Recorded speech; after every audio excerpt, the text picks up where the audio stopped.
have the 2019 Esprit de Pavie from Bordeaux, from Saint-Emilion, the third wine to famed 100-point Bordeaux winery, Château Pavie, which these wines go for a pretty penny. I'm talking like in the great vintages, north of $400. So I'm very excited that they make a third wine from the younger vines for a fraction of that price. Cheers to that.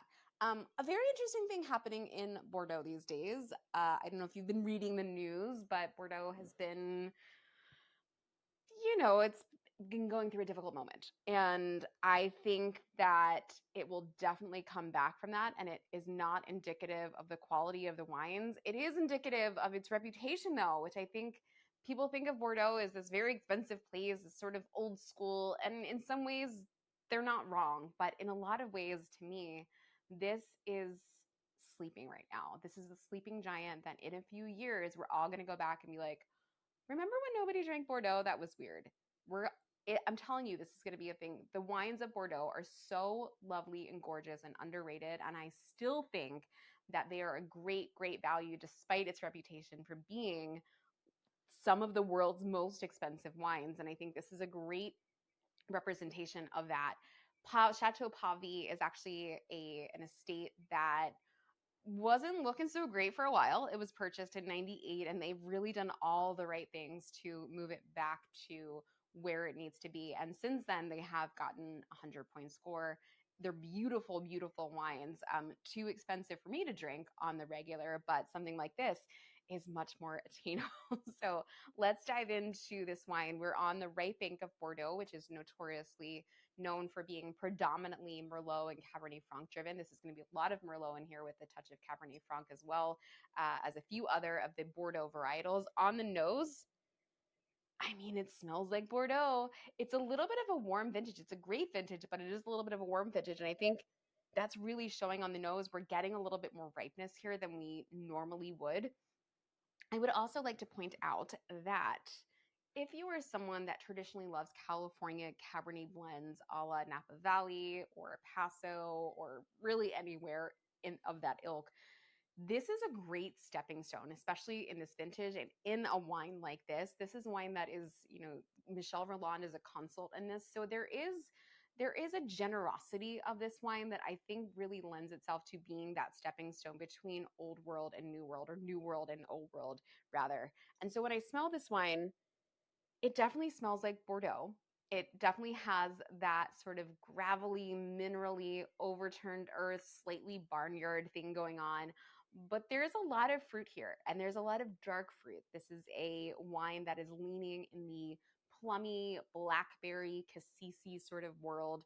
It's a wine that, if I had to describe its personality, is like sitting off in the corner of the party and like taking a peek around, but secretly they want to dive in. Like if their song comes on, they're hitting the dance floor. And that's what I love about Bordeaux so much, is like it thinks it's really cool and like too cool for the party, but it's not. Like it's just a little bit shy sometimes. And so this wine is that dark and brooding party animal that wants to just like have a good time.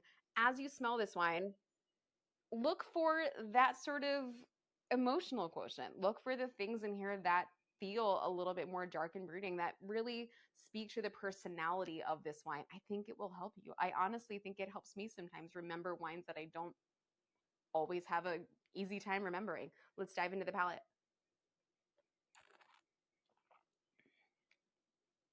So generous already, my goodness. We're in 2025. This wine is 6 years old, so it's had a little bit of time to relax in the bottle. But already the tannins are really, really nice and rounded out. They're super, super supple, but this is a full-bodied wine. This is not a wine that is shy. This is a wine that's giving you power. It's giving you intensity. And what I find with Bordeaux more than anything is that over time, it just continues to build and muscle up. So this is a wine that you want to see get more intense. If you want to see body put on this wine, just let it sort of decant or open in glass.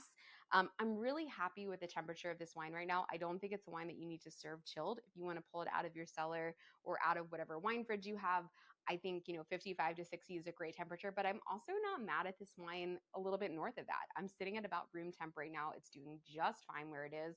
And I think that's a great thing, especially as we consider drinking these wines for grilling nights, as we're considering drinking these wines when they are going to get a little bit warm and maybe are going to be sitting out under some sun. That's okay too. So as you're drinking this, just again, as always, pay attention to temperature.